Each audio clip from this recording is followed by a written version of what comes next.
Goal set करना है, छोटे गोल सेट कीजिए। कोई बोलेगा कि सर मैं 4 बजे उठ के पढ़ूंगा, पढ़ो, टाइम वेस्ट करते हो अपना, तो फिर आपको ये एग्जाम नहीं देना चाहिए। हेलो मेरे फार्मा मैजिशियंस, कैसे आप सब? Welcome back to Pharmastic, this is Shivam Chaturvedi. और आज हम बात करने वाले हैं रेलवे फार्मासिस्ट के बारे में, कैसे क्रैक करें ये एग्जाम। लेकिन उसके पहले अगर आप ये चैनल पे पहली बार आए हैं तो चैनल को सब्सक्राइब कर दो, या तो बहुत लंबे समय से ये चैनल पे जुड़े हैं फिर भी चैनल को सब्सक्राइब कर दो, और नोटिफिकेशन जो है उसका बेल आइकन दबा देना, ताकि आपको जो भी नई वीडियो आए वो फटाफट मालूम पड़े। आइए विदाउट टाइम वेस्ट करते हुए हम आगे बढ़ते हैं।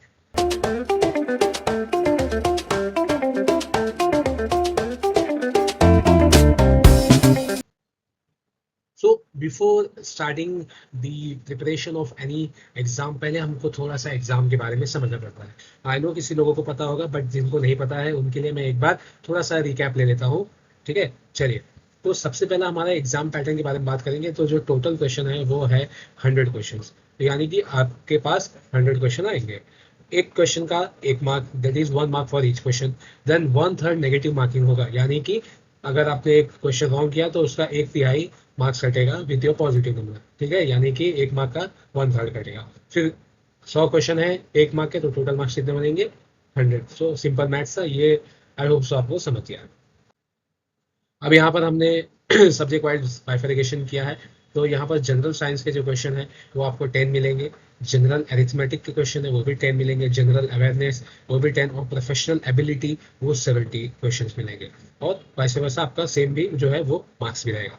अब कुछ लोगों के मन में डाउट होगा कि सर ये जनरल साइंस का क्वेश्चन मतलब क्या हुआ? जनरल साइंस यानी कि जो आपने अपने स्कूल लेवल पे पढ़ा था या 11th या 12th में पढ़ा था, आपने वो सारे जो साइंस है, फिजिक्स है, केमिस्ट्री है, वो आपको आना चाहिए। यहाँ पर आपको उसका 10 मार्क का क्वेश्चन। ठीक है। General arithmetic, general intelligence and reasoning, I hope आपको समझ में आएगा कि जो थोड़ा सा मैथमेटिक्स है या जो इंटेलिजेंस की बात आएगी वहां पर आपको 10 क्वेश्चन मिलेंगे। जनरल अवेयरनेस के बारे में, यानी कि करंटली क्या क्या चल रहा है, जैसे करंट अफेयर बोल सकते हैं या जनरल नॉलेज वगैरह बोल सकते हैं, क्या चीजें चल रही है वो सब के बारे में आपको पढ़ना पड़ेगा, क्योंकि यहाँ पर 10 क्वेश्चन आएंगे। प्रोफेशनल एबिलिटी का मतलब आपका जो भी फार्मा का सब्जेक्ट है, जो भी आपने बी फार्म या डी फार्म में पढ़ा था, वो सारा आपके प्रोफेशनल एबिलिटी में आएगा। प्रोफेशनल एबिलिटी, प्रोफेशनल आपका क्या है? आपका प्रोफेशन है फार्मेसी, तो दैट्स वाई फार्मेसी का सिलेबस। ओके, चलो। अब वीडियो में आगे बढ़ने से पहले अगर आप इनमें से कोई भी चीज करते हैं तो वीडियो को अभी आप छोड़ दीजिए, मैं आपको फोर्स नहीं करूँगा। ठीक है। सबसे पहला, अगर आप टाइम वेस्ट करते हो, मैं बहुत ही फ्रैंकली बोल रहा हूँ, because this is important thing. अगर आप टाइम वेस्ट करते हो, मोबाइलें चला रहे हो, कुछ भी कर रहे हो, ठीक है, तो ये एग्जाम आपके लिए नहीं है। ठीक है। आप प्रोकेस्टिनेशन कर रहे हो। प्रोकेस्टिनेशन यानी कि क्या? अरे यार ये वाला काम है ना, मैं कल कर दूंगा, ये वाला जो है कल कर दूंगा, वो कल कभी नहीं आता। ठीक है। तो ये होता है प्रोकेस्टिनेशन, जो काम को कल करने वाला एटीट्यूड है, वो अगर आपके अंदर है तो प्लीज ये वीडियो आप ना देखें। ठीक है, अभी से मैं बोल रहा हूँ। दूसरी चीजें, अगर आप दिन भर मोबाइल या लैपटॉप में बैठे रहते हो, गेम खेल रहे हो, मूवीज देख रहे हो, जो भी है, तो अल्टीमेटली ये यहीं पर इसका भी कनेक्शन है। ठीक है, यानी कि टाइम वेस्ट करना। तो अगर ये है तो ये भी आप कैंसिल कर दो, आप ये वीडियो ना देखें। ठीक है। अवॉइड अदर डिस्ट्रक्शंस, आप समझ गए होगे अदर डिस्ट्रक्शन यानी कि क्या? जो भी है, जिनके मित्र हैं, जो भी है, आप समझ लो, वो भी अवॉइड करना है कुछ हद तक। ठीक है, बाद में मुझे आगे कंप्लेन नहीं करनी। और लास्ट चीज जो है, स्टॉप कंप्लेनिंग। अगर आप कंप्लेन कर रहे हो मेरे पास ये नहीं है, मेरे पास वो नहीं है, मेरे दोस्त के पास ये है, उसके पास मोटी मोटी किताबें हैं, उसके पास पढ़ने के लिए लैपटॉप है, उसके पास पढ़ने के लिए अच्छे टीचर्स हैं, ये वो, स्टॉप कंप्लेनिंग।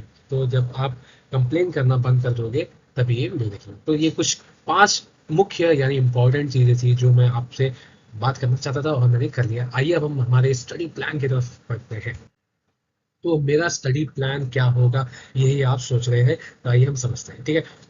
तो स्टडी प्लान, सबसे पहले मैं आपको बोलूँ तो it depends upon person and person, but यहाँ पर मैंने एक जनरल प्लान रखा है, आप थोड़ा सा इसको शिफ्ट कर सकते हैं। ओके। ना, सबसे पहला ये जो है इस सबके स्टडी प्लान में होता ही है और होना ही चाहिए अगर आपको कोई भी एग्जाम क्लियर करना है। तो सबसे पहला गोल को सेट करना है। ऐसा नहीं कि आज मैं उठा, आज पढ़ने का मूड नहीं कर रहा है, आपने मीम देखा होगा, ये नहीं करना आपको। गोल ऐसा नहीं कि मुझे 100 में से 90 मार्क्स लाने हैं, 100 में से 95 मार्क्स लाने हैं। छोटे गोल सेट कीजिए, बट अच्छे से उसको फॉलो कीजिए। फॉर एग्जाम्पल, आज मैं उठा, ठीक है, या आज से मैंने सोचा कि मेरे को आरआरबी का एग्जाम देना है, मुझे क्रैक करना है, तो गोल मैं सेट करूंगा। भैया सबसे पहले ना मैं कुछ कोशिश करूंगा, एक टेस्ट दूंगा नॉर्मल, मैं कुछ प्रिपेयर नहीं करूंगा, एक नॉर्मल टेस्ट दूंगा और देखूंगा मेरे मार्क्स कितने बन रहे हैं। मान लो मेरे 20 भी बन रहे हैं, तो अब अगले कुछ दिनों में मेरा गोल रहेगा कि मैं ये 20 को 40 तक लेके जाऊं, डबल करूं। नहीं 40 हो रहा है तो 35 भी मैं कर लूं, ठीक है, नहीं 40 तो 35 भी मैं कर सकता हूँ। So this is how you build your goal and achieve that bigger target. मतलब आप छोटे छोटे स्टेप्स लेके बड़े टारगेट पे पहुंच रहे हो। अगर एक मैं एग्जांपल दूं आपको, मैंने बोला आपको 3-4 माला चढ़ना है स्टेयर केस से, तो क्या एक साथ सारी सीढ़ी चढ़ोगे? मतलब सबको लांग के नहीं जाओगे ना डायरेक्ट तौर पर, एक एक सीढ़ी चढ़ते हो ना, सेम सेम वैसे ही छोटा छोटा गोल सेट करना है, ताकि आप ये जो 20 है इसको आप 80 या 90 मार्क्स तक खींच सकते हो एज पर योर कैपेबिलिटी, ठीक है। नाउ दूसरा चीज है प्लान योर डे। उठे, कभी भी उठा भैया, 10 बजे उठा, 9 बजे उठा, 12 बजे उठा, 2 बजे उठा, नहीं। If you are giving any exam, अगर आप कोई एग्जाम का प्रिपरेशन कर रहे हो तो एक प्लान करना पड़ेगा डे को। कभी भी आप नहीं उठना है, एक प्रॉपर टाइम आपको सेट करना पड़ेगा। चाहे आप 10 बजे भी उठते हो, लेकिन 10 बजे डेली उठने का आदत आपको डालना चाहिए, ठीक है। अब उठने के बाद सेम वही चीज़, अगर आप टाइम वेस्ट कर रहे हो तो उसका कोई मतलब नहीं है। तो प्लान योर डे कि मैं उठूंगा, जो भी फ्रेश वगैरह हुआ, नाश्ता किया, देन सीधा पढ़ने बैठा, ठीक है। अगर आप अभी कॉलेज जा रहे हो, जॉब जा रहे हो, तो उसके अकॉर्डिंग आप प्लान करो, ठीक है। So it depends upon you, आपका डेली रूटीन कैसा है, लेकिन प्लान करना जरूरी है। विदाउट प्लानिंग आप कुछ नहीं कर सकते हो। एक आपको मैं तो सजेस्ट करूंगा, एक छोटी सी डायरी ले लो ऐसी, और उसमें लिखा करो कि आज मुझे ये करना है, ये करना है, ये करना है, ठीक है, तभी होगा। नहीं तो नहीं होगा भैया। आप सोचते हो कि मैं अपने माइंड में कर लूंगा, प्लान हो जाएगा, नहीं होता। जब तक आप कोई चीज लिखते नहीं हो तो आप सीरियस नहीं होते। ये चीज मैंने पर्सनली एक्सपीरियंस की है, आप भी ट्राई कर सकते हो। तो प्लान करना जरूरी है। Now know the syllabus. हमने तो सिलेबस देख लिया है स्टार्टिंग में ही, तो क्योंकि सिलेबस ही तो पढ़ना है, तो उसको ही नहीं मालूम रहेगा तो कैसे हम करेंगे। तो सिलेबस को हमें जानना है। जो मेरा फार्मेसी का है, तो वहाँ पर जो आरआरबी ने है, उसने क्या दिया है कि भैया सारे जो भी आपने बी फार्म में पढ़ा है वो आपको पढ़ना है। तो एचएपी हो गया, बायोकेमिस्ट्री हो गया, फार्मास्यूटिक्स हो गया, एवरीथिंग एवरीथिंग। तो आपको सिलेबस पहले पता करना है कि ये सिलेबस है, वैसे मैंने आपको बता दिया, तो अभी वो आपका एक काम कम हो गया। Now go through the PYQs. मैंने देखो स्टार्टिंग पॉइंट में बोला, मैं जब गोल सेट करने जाऊंगा तब मैं एक क्वेश्चन पेपर सॉल्व करूंगा पास्ट ईयर के, या मिलते जुलते मॉडल पेपर, ठीक है। तो मैंने पास्ट ईयर क्यों यहाँ पे बोल रहा हूँ, क्योंकि आपको एक आइडिया मिलेगा। आपको वो जब रणभूमि में उतर रहे हो आप, तो वो रणभूमि के बारे में कौन से योद्धा खड़े हैं वहां पर आप स्ट्रेटेजाइज कर सकते हो अपने आप को, ठीक है।